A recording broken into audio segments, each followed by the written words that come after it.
सुबह सुबह गट्टू नदी के किनारे गया, लेकिन अचानक वो बहुत तेज चीखा। अरे खून, अरे खून, अरे प्रधान जी। कहते हुए गट्टू गांव की तरफ भागा।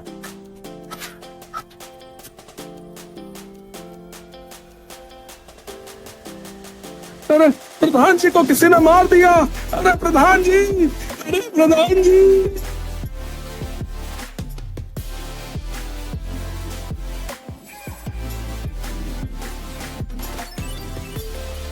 तभी वहां प्रधान जी की पत्नी अशर्वी देवी भी पहुंची।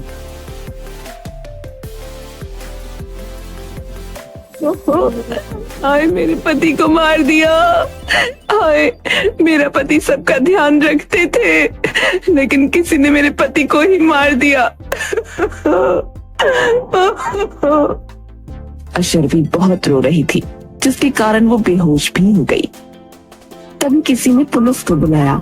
एसीपी मैक्स अपने दो कांस्टेबल रमेश और महेश के साथ वहां पहुंचा। वो डेड बॉडी को ध्यान से देख रहा था। मैं इसकी इन्वेस्टिगेशन शुरू कर रहा हूँ। आप सभी से शाम को मिलूंगा। प्रधान जी के घर सभी लोग बैठे हुए थे। तभी वहां एसीपी मैक्स अपने कांस्टेबल के साथ पहुंचा। जी आप यहाँ क्यों? नहीं होना चाहिए था क्या? जी मेरा वो मतलब नहीं था। आपने शाम को आने को कहा था, इसीलिए। मानिक चंद, शाम तक तुम भाग भी तो सकते थे। जी ये आप क्या कह रहे हैं? हमें सब पता चल गया है, इसीलिए तुम अब बहुत सीधे मत बनो। साहब, मैं आपकी कोई भी बात समझ नहीं पा रहा हूं। थाने में चलोगे तो सब समझ में आ जाएगा। जी मैं क्यों? अरे खुद प्रधान जी का कत्ल करके हमसे पूछ रहा है। साहब, ये क्या कह रहे हैं आप? मैंने कुछ नहीं किया। वो हम खुद पता लगा लेंगे कि तुमने क्या किया है। अब देखिए, आपको कोई गलतफहमी हुई है, मैंने कुछ नहीं किया। देखो मानिक, ये केस बहुत सरल है। तुम अभी उप प्रधान हो, प्रधान बनना चाहते थे, इसीलिए तुमने प्रधान जी को मार डाला। अरे नहीं, मैं कभी ऐसा नहीं कर सकता। जी आप कुछ बताना चाहेंगी कि इन दोनों के संबंध कैसे थे? वैसे तो ठीक ही थे, लेकिन क्या? कुछ दिन पहले दोनों की बहुत लड़ाई हुई थी। क्या? और किस बात पर? साहब जी, वो नदी का पुल बनवाने के लिए सिर्फ बहस हो गई थी। घर में और कौन कौन है? क्या कोई ऐसा भी है जो यहाँ नहीं है? सब यही है, सिर्फ हमारा नौकर रघु यहाँ नहीं है। कहाँ गया है? पता नहीं, वो रात को ही बिना कुछ बताए यहाँ से चला गया। वो यहाँ नहीं है। अरे कुछ तो बताया होगा। नहीं, वो पहली बार ऐसे घर से चुपचाप भागा है। ओह अच्छा, मतलब रघु ने ही ये सब। चलो उस रघु को ढूंढते हैं। जी साहब। पुलिस वहां से रघु के घर जाने के लिए निकल जाती है।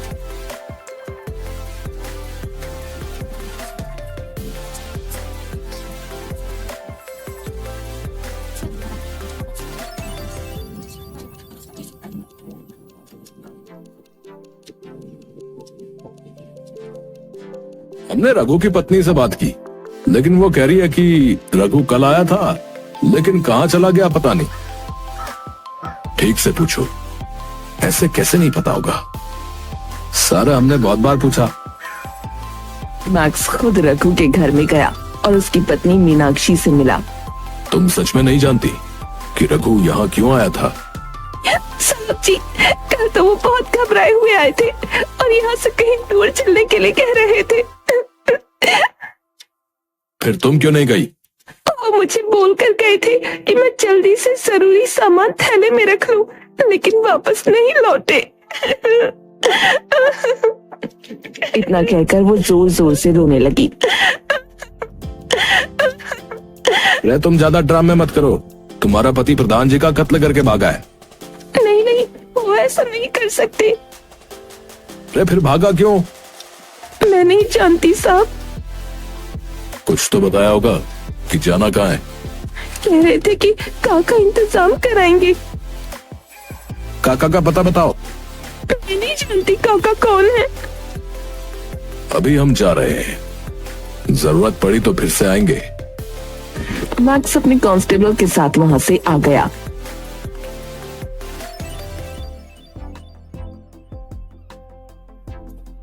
मैक्स रमेश और महेश के साथ चाय की दुकान पर आकर बैठ गया। आप किसी काका को जानते हैं? काका? पता नहीं साहब, मैं किसी काका को नहीं जानता। रघु को जानते हो? रघु जो प्रधान जी के यहाँ? जी भाई, जो उनके वहां काम करता था। हाँ हाँ, कभी कभी आता था, लेकिन 2 दिन से नहीं आया है। ठीक है, अगर आए तो हमें बताना। वो वहां से जाने लगे, तभी मैक्स को एक आवाज सुनाई दी। अरे क्या हुआ काका? पुलिस कैसे आई थी? मैक्स वापस चाय वाले के पास पहुंचा। अब तुम सच खुद से बताओगे या हमें निकलवाना है? मुझे माफ कर दीजिए साहब, मुझे माफ कर दीजिए। रघु को कहाँ भेजा है? साहब, मुझे एक चिट्ठी मिली थी जिसमें लिखा था कि अगर मैंने रघु को छुपने में मदद की तो मुझे बहुत सारा पैसा मिलेगा। चिट्ठी? चिट्ठी किसने भेजी थी? इसके बारे में नहीं पता साहब। वो चिट्ठी कहाँ है? मैं लेकर आता हूँ। काका ने एक चिट्ठी मैक्स को लाकर दी। ये चिट्ठी मुझे मिली थी साहब। मैक्स और कांस्टेबल चिट्ठी लेकर वहां से चले गए। तुम कैसे पुलिस वाले हो? कल से अब तक मेरे पति के हत्यारे को ढूंढ नहीं पाए हो। जी हम ढूंढ रहे हैं। जरूरत नहीं है। आपका गुस्सा भी जायज है, लेकिन हम हत्यारे को जल्दी ढूंढ लेंगे। अब जरूरत नहीं है, क्योंकि मुझे उनका लिखा हुआ एक सुसाइड नोट मिला है। उन्होंने आत्महत्या की है। सुसाइड नोट का है? कौन? Suicide note? ये रहा। लेकिन डेड बॉडी खून से लथपथ थी। मैं क्या कहूँ, मेरा तो घर ही उजड़ गया। सुसाइड के बाद उनको जानवरों ने घायल कर दिया होगा। ऐसा कहकर वो जोर जोर से रोती है। उसने सुसाइड नोट मैक्स को दिया। मैक्स ने सुसाइड नोट पढ़ा। वो कांस्टेबल के साथ घर से बाहर आ गया। बेचारी कितने दुख में जी रही है साहब। अरे भगवान कभी किसी के साथ ऐसा ना करे। अब कैसे संभालेगी सब कुछ? मुझे एक बात अब तक समझ में नहीं आ रही है कि वो घायल कैसे हुआ। सर जी, अशरफी जी ने बताया तो है कि जानवरों ने घायल कर दिया होगा। सही है, जल्दी केस सॉल्व हो लिया। तुम दोनों पुलिस में भर्ती होने से पहले बकरी चराते थे क्या? क्या हुआ सर जी? मतलब किसी आदमी को सुसाइड करना है तो वो पहले जंगल में जाकर रस्सी से लटक जाएगा और मौत के बाद जानवर उसे खुद नीचे उतारेंगे और फिर बिना उसे खाए घायल करके छोड़ देंगे। हाँ सर, ये तो सोचा ही नहीं मैंने। मैं पुलिस में भर्ती होने से पहले डिटेक्टिव था और अभी भी हूं। जी जी सर। तुमने डेड बॉडी ध्यान से देखी? प्रधान जी की उंगली कटी हुई थी और इस कागज में बिल्कुल साफ लिखावट है।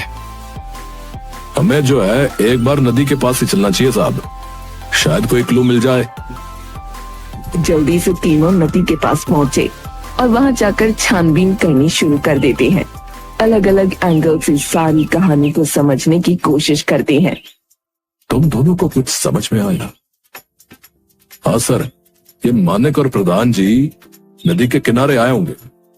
नदी के ऊपर पुल बनाने के लिए बातें हुई होंगी और फिर बहस होली होगी और फिर मानिक ने रघु की मदद से प्रधान जी को मार दिया होगा। और सुसाइड दिखा दी होगी। कहानी कुछ ऐसी ही है। चलो मिलते हैं मानिकचंद से। तीनों मिलकर प्रधान जी के घर पहुंच जाते हैं। मानिकचंद को भी वहां बुला लिया जाता है। सभी लोग बैठ जाते हैं। क्या हुआ, अब क्यों आए हो? मैंने कातिल को ढूंढ लिया है। लेकिन उन्होंने तो सुसाइड। नहीं, कत्ल हुआ है प्रधान जी का। कत्ल?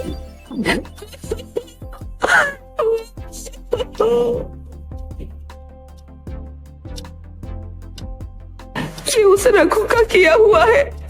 तभी मैक्स की नजर सामने दीवार पर टंगी हुई फोटो फ्रेम पर जाती है, जिसमें अशरफी देवी प्रधान जी के साथ होती है। ये फोटो? जी, एक शादी की है। आपके कानों के कुंडल बहुत अच्छे दिख रहे हैं। मैं यहाँ अपने पति की मौत का मातम मना रही हूँ और तुम्हें ये फालतू की बकवास सोच रही है। कातिल मिल चुका है, आप उसकी चिंता मत कीजिए। सिर्फ इस कुंडल के बारे में बताइए। हाँ बताइए, क्या विशेष दिख गया आपको इन कुंडलों में? आप लेकर आइए ना, मैं हाथ में लेकर देखूंगा। ये क्या हुआ? लेकर आइए ना। वो तो बहुत पहले खो गया था। ओह, कहां पर? यही घर से कुंडल चोरी हो गया था। शायद आपको अपने कुंडलों से कुछ ज्यादा ही प्यार है, तभी तो कल भी कान में एक कुंडल पहना हुआ था आपने। आप जाकर रघु को ढूंढिए। एक विधवा महिला से इस तरह बात करते हुए शर्म नहीं आती? अभी तो मेरे पति की राख भी ठंडी नहीं हुई है।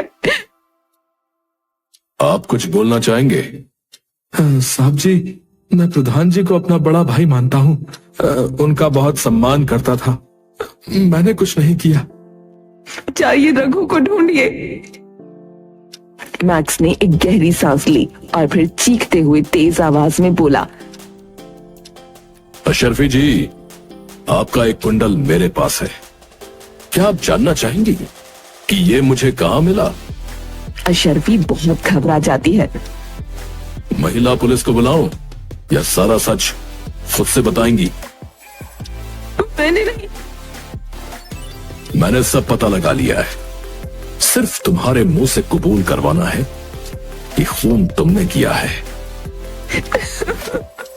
हाँ, मारा है। मैंने अपने पति को मारा है। मैंने इन्हीं हाथों से अपने पति को मार दिया। अब ये मगरमच्छ के आंसू बहाना बंद करो और जल्दी बताओ कि क्यों मारा। पूरा गांव वहां इकट्ठा हो जाता है। सब लोग अशरफी के बोलने का इंतजार करते हैं और हैरान होकर आपस में बातचीत करते हैं। मेरे बड़े भाई जैसे प्रधान जी को मार दिया और इल्जाम मेरे ऊपर लगा दिया। अब बोलो भी कि क्यों मारा प्रधान जी को? अरे बताओ, देवता समान आदमी थे बेचारे हैं, लेकिन ऐसी महिला से तो राम ही बचाए भैया। कैसी दुष्ट महिला है, अपने ही पति की अरे एक वो सावित्री थी जो यमराज से अपने पति के प्राण खींच लाई थी, और एक ये है। सभी लोग चुप रहिए। हाँ, तुम बोलो, कैसे किया ये सब इतनी सफाई से? मैंने सबसे पहले प्रधान जी को खाने में नशे की गोलियां दी।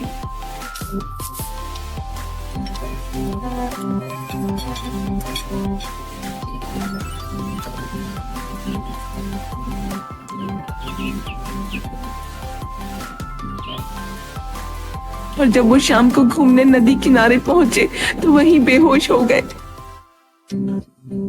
फिर तुमने अपनी साड़ी से गला घोट दिया, है ना? हाँ, फिर घायल क्यों किया? ताकि सुसाइड लगे।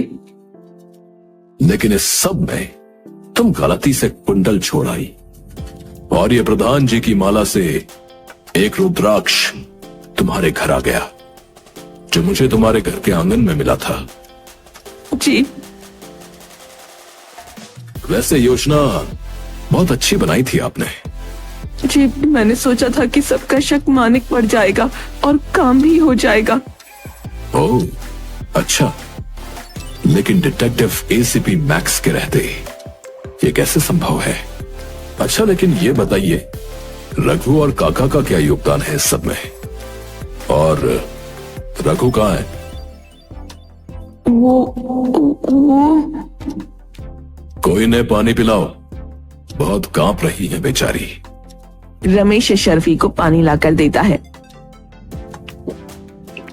और वो पानी पीती है। आगे की कहानी शुरू करें। जी, रघु की इसमें कोई गलती नहीं थी। शाम को रघु भी नदी की तरफ आया था और उसने मुझे देख लिया था। अरे मालकिन, अरे ये आपने क्या किया? तुम यहाँ क्या कर रहे हो? आपने प्रधान जी का कत्ल कर दिया। तुमने कुछ नहीं देखा। अगर बाहर जाकर बताया तो मारे जाओगे। मैं यहाँ से जा रहा हूँ। ठीक है, मैं तुम्हारे भेजने का इंतजाम कर दूंगी। तुम यहाँ से भाग जाओ। तब मुझे एक नया मोहरा मिल गया कि अब इल्जाम रघु के ऊपर आएगा। इसलिए मैंने काका को चिट्ठी भेजी, लेकिन तभी अचानक से रघु वापस आ गया। वो वापस क्यों आया? वो पैसे लेने आया था। कह रहा था कि 5 लाख रुपए दे दो ताकि मैं शहर में जाकर रहने लगूं। अच्छा, फिर तुमने 5 लाख दिए? नहीं, मुझे लगा कि अगर मैं इसे आज पैसे दे दूंगी तो ये आगे भी ब्लैकमेल करेगा और बाहर जाकर अपना मुंह खोल देगा। इसलिए तुमने रघु को भी मार दिया? जी, अगर वो जिंदा रहता तो पुलिस उसे पकड़ती। वो तब भी मुंह खोल सकता था और ब्लैकमेल भी कर सकता था, इसलिए मारकर जमीन में गाड़ दिया। वाह, बहुत मास्टरमाइंड हो तुम। प्रधान तो तुम्हें होना चाहिए था। एक कत्ल से बचने के लिए 2 कत्ल। जी, लेकिन प्रधान जी को मारा क्यों? प्रधान जी को पुल बनाने के लिए कई बार पैसे मिले, लेकिन प्रधान जी नदी पर पुल बनाने को तैयार नहीं थे। मैंने उन्हें बहुत समझाया, लेकिन वो मानते नहीं थे। वाह जी वाह, इतनी सी बात के लिए जान से मार दिया? वो इस बात के लिए नहीं मारा। फिर क्यों किया तुमने कत्ल? नदी पर पुल न बनने से गांव के कई लोगों की मृत्यु होती है, लेकिन उनकी लाश कभी नहीं मिलती, क्योंकि प्रधान जी मानव तस्करी करते थे। क्या?